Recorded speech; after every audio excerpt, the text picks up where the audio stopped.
thank you so much. And thank you for coming by on short notice for this meeting. I feel like I'm home. I come here, maybe this should become my church, because I come here with such frequency. And it's always a warm welcome, and I know that it's based on our shared concern about the crisis in Ukraine and the threat beyond Ukraine of Putin's expansion into other countries. So last week, a group known as the Aspen Institute, which is an international organization, held a conference in Berlin that lasted for 5 days on the subject of Ukraine.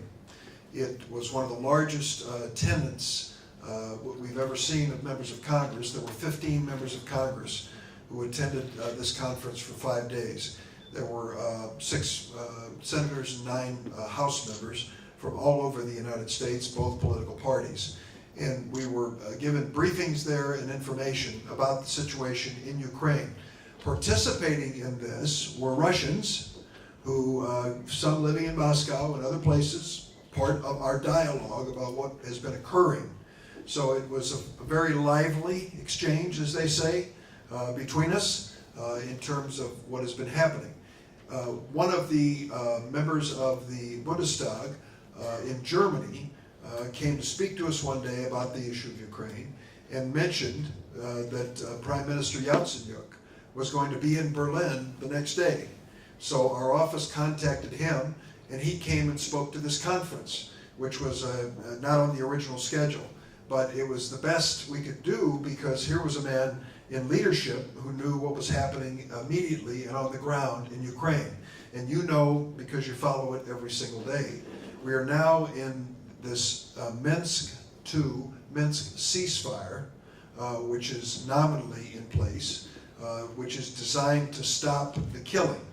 But as Prime Minister Yatsenyuk told us, people are still dying. And unfortunately, many are still being displaced within Ukraine because of fear. And we are watching carefully and closely to see if the Russians go so far as to literally end the ceasefire. That is what we're watching on a day-to-day basis.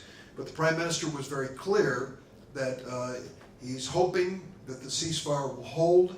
He's hoping that we can get into a diplomatic discussion about how to end the violence and killing within Ukraine.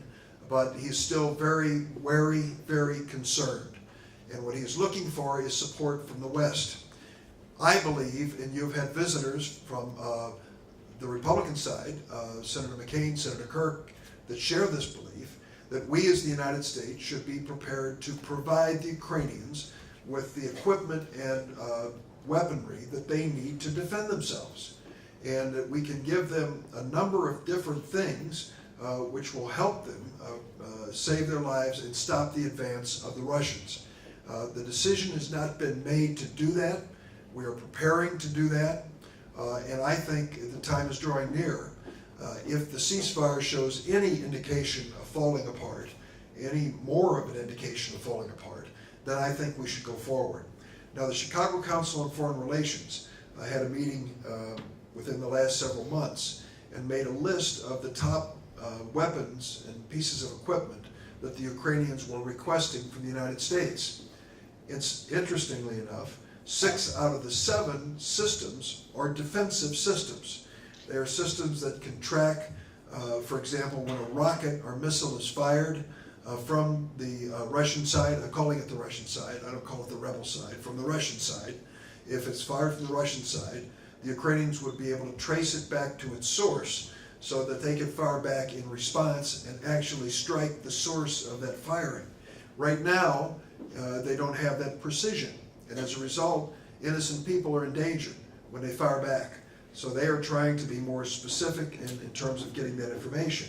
They are talking about providing them with drones, these unmanned aircraft that can circle around and follow troop movements and report them back to Ukraine so that they know what's happening on the other side of the line without risking lives. So by and large, I think most of that request, most of those weapon systems would fit into a defensive weapon system.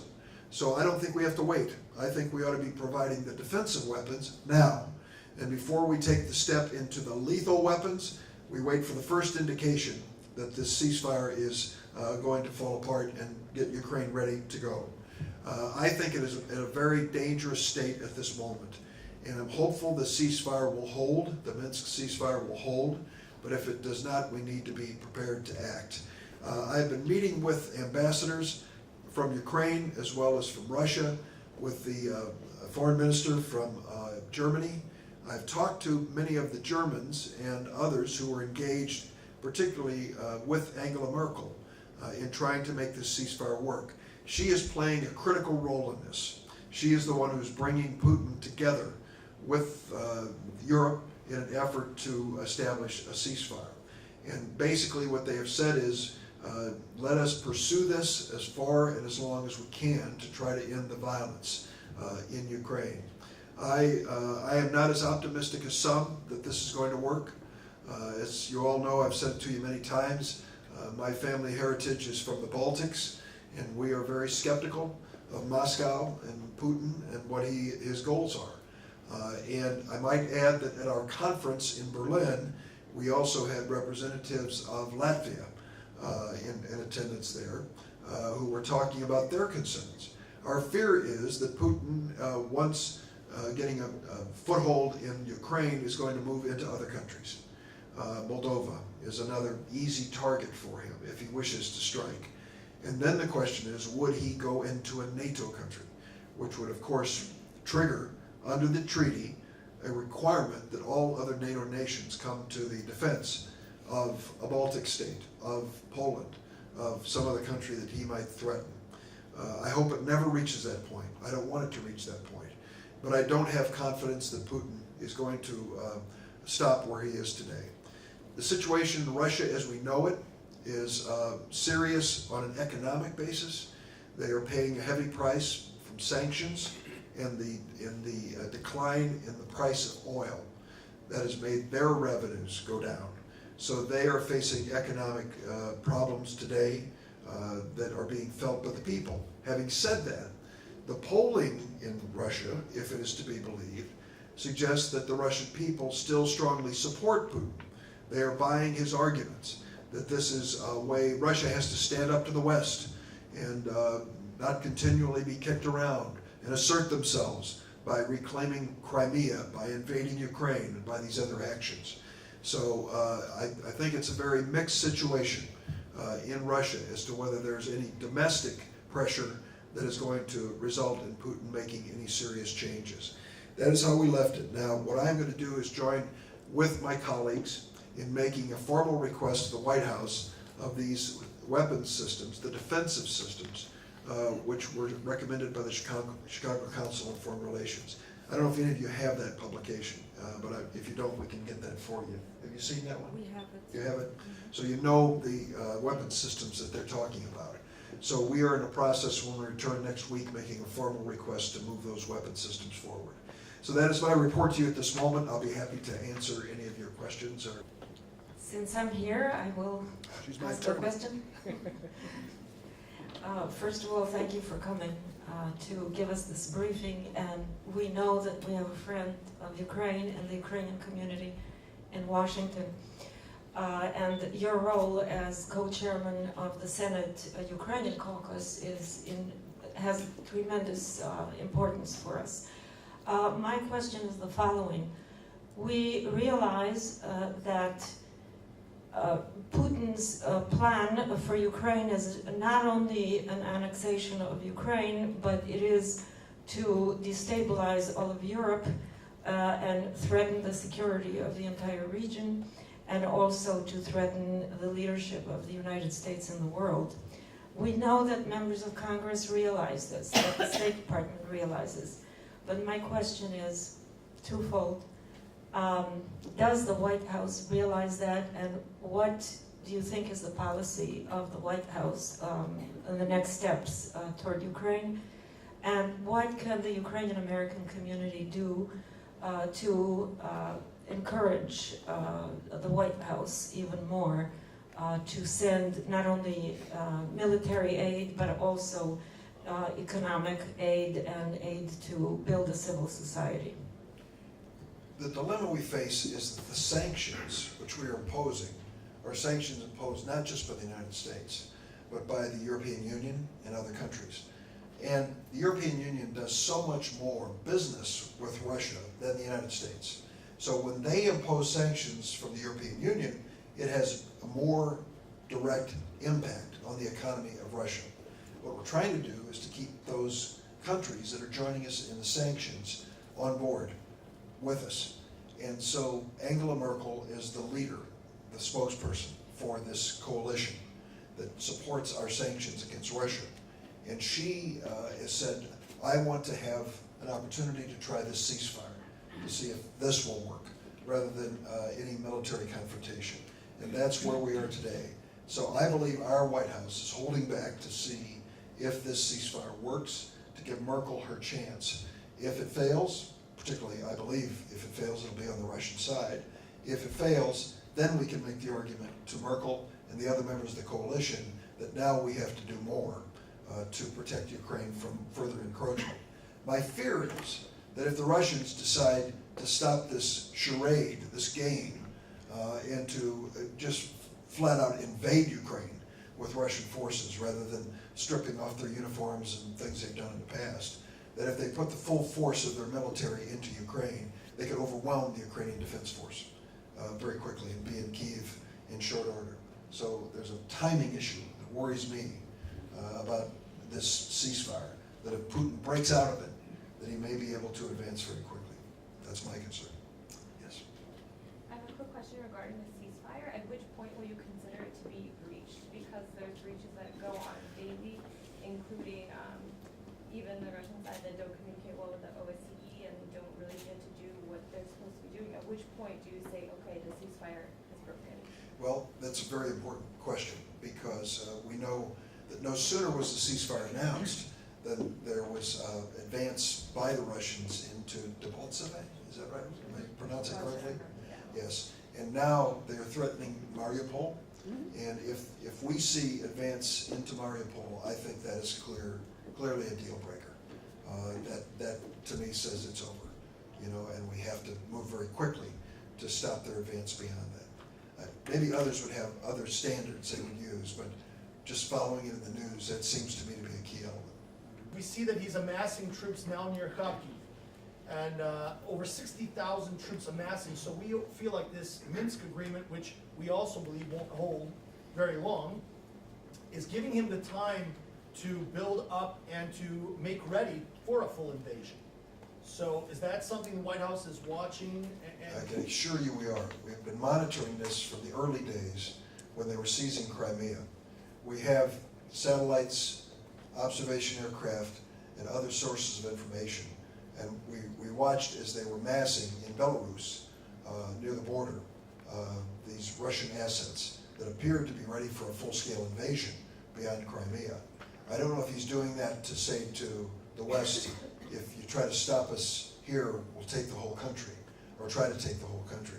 But we are watching their buildup in this situation. And at some point, as I said, if there's a breach of the ceasefire that is definitive, clear, particularly Europe, then I think we have to move very quickly, because they could mass a force that would overwhelm us. But that they're breaking the spirit of the Minsk agreement. Understood. The point I'm getting to is if we draw a line and say Russians cannot reinforce to the east, and then they consider that provocative and overwhelm the Ukrainian army, then at that point Ukraine is down. Okay, so then we go back to death by 1,000 cuts. Well, I understand. People want this to end and end quickly, but we are really at this moment outgunned. If we gave to the Ukrainian Defense Forces all that they're asking for, it is still a smaller, less developed force. Yanukovych is responsible for this situation. You know, we know that he consciously diminished the power of the strength of the military. And now there's a fear that if we are not careful, there won't be enough support to back up the Ukrainian defense if there's a move by the Russians. Okay, one other thing is there a legal format to at least threaten Russia with labeling them as state sponsors of terrorism? In the case of Eastern Ukraine, because they are sponsoring a breakaway, their death. I'm not sure that in and of itself is going to accomplish much. I would. We you know, Because There- that would place them automatically on a, you know, on a different level.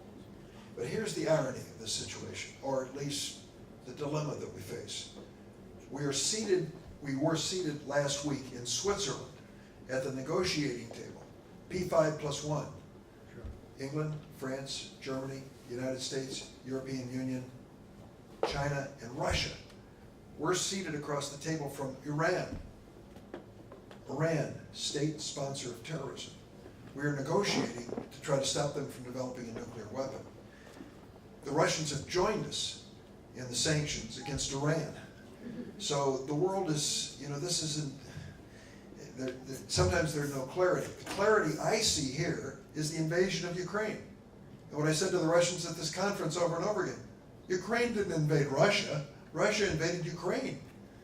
You were the aggressor in this situation. And the provocation was that in Kyiv they were thinking about associating with Europe, not NATO, not European Union, but just leaning toward Europe. That was the provocation for an invasion.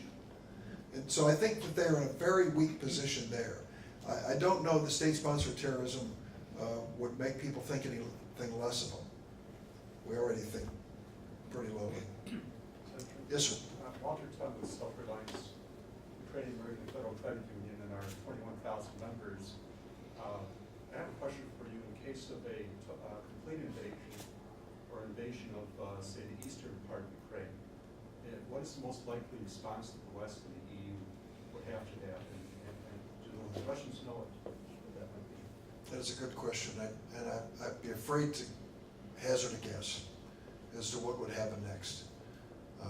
They've been careful not to go that far in the past, but I don't know. Putin is so unpredictable. That's why they have to join NATO. Eventually, I hope they do join NATO, but that's one of the fears Putin has.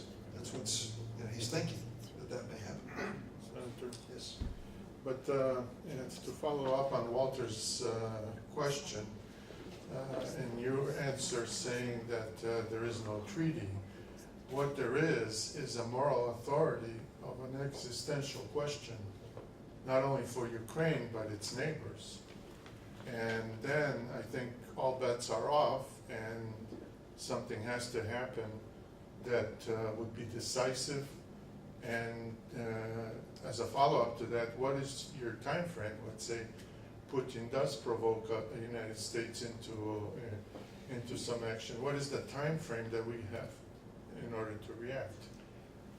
I think you raised the right question, because I'm afraid that if the Ukrainian forces are overwhelmed, the Russians would march through Ukraine. They would march into Kyiv. I think that's what would happen. And so, in a matter of days or weeks, it could be that ominous. But in terms of who would rise to defense in that situation, I honestly don't know at this point. In terms of the United States answering with military forces, perhaps as part of the United Nations force, maybe? Senator? Yes. Just as a follow-up, what I'm getting from this briefing is that bottom line, that if there is an incursion of Russian troops or separate troops into Mariupol, that would be a time that the White House would react. That's my Your interpretation. trigger. Trigger, okay. They have not said that. That is That would my be your personal- trigger, that you would think that the Senate would then react? Yes. Okay. We would then say, that's it. Sanctions, Minsk, forget it. We've got to do more and do it decisively and quickly, in the hopes that the Ukrainian forces can stop the advance. So we talked a little bit about the lack of Ukraine being in any sort of formal defense treaty. What's the difference between an overarching defense treaty, say membership in NATO, and I'm sure you've been asked this before, but the difference between that and the Budapest Accords, the Budapest Memorandum, because isn't that theoretically in place of something like that, because the U.S. agreed, in addition to Russia, of course, we understand they've broken their agreement, but the U.S. has agreed to protect the territorial integrity of Ukraine, and if that's not a defense treaty, I don't know what is. It's not. Okay. And the definitive difference is the NATO treaty was a treaty approved not only by the President, but by the Senate. Treaties need to be approved by the Senate. It has the force of law. Article 5 of the NATO agreement says that the United States gives its word through law recognized in America that we will come to the defense of NATO allies that are invaded. There is nothing comparable in the Budapest Agreement. And at this conference, Steve Pfeiffer, who was in the White House or State Department when it was crafted, said that they stopped short of a guarantee. There are assurances and other things. As we look back on it now, it should have been a guarantee. This is being followed closely in Poland and in the Baltics. The Lithuanians, my Lithuanians, anybody here from Lithuania? Yes. Were the most outspoken. We had our new Senate Ukraine caucus, Ron Portman, Senator Portman and I have started, has good membership already. And we had the ambassadors, the European ambassadors in. The most outspoken ambassador in favor of Ukraine was from Lithuania, I'm happy to tell you. And the others, from England, from Germany, from France, and others were a little more, let's see if the sanctions work, let's see if the ceasefire works, you know, that sort of thing. So they were holding back in this situation. My hope is that we never reach this point where we have to ask these difficult questions. But if it does reach that point, that we will have a consensus growing in the region that we have to respond to stop the advance of Russians in Ukraine. And I think the sentiment is felt pretty strongly in Poland and in the Baltic states to push for that as well. But remember, Russia is the second or third largest military in the world. We are talking about a force that would be hard for any country to reckon with. And certainly a small nation like Ukraine is in a more difficult position. So let me conclude by saying thank you for coming. And I will continue to alert you as things develop. We will watch this Minsk ceasefire to see if there are any breaks that lead, as we talked here, to a response by the United States. I'll be joining with my colleagues on a bipartisan basis, writing to the White House about expanding the non-lethal surveillance part of the weapon request and being prepared to move as soon as there's a break, if there is one, in the ceasefire with more lethal assistance. Some questions have been asked about military trainers by Julian and others. I'll check on that to see where we stand today in that regard. But I thank you for coming out on short notice, and I know this is heartfelt, deeply heartfelt by so many of you because of your families and your own personal history with Ukraine. I think as long as we keep this on the center stage in the Congress, it is important and it is going to get a better outcome. The greatest fear is that it falls off the stage to some other issue, and then Putin moves and we're not ready. So we have to keep continuing to watch this. I'll be convening this Ukrainian caucus, Senate caucus next week with Mr. Portman of Ohio, and we'll get an update, a briefing from our own government as to what the advances are on the Russians. But thank you. It is always an honor to be with you.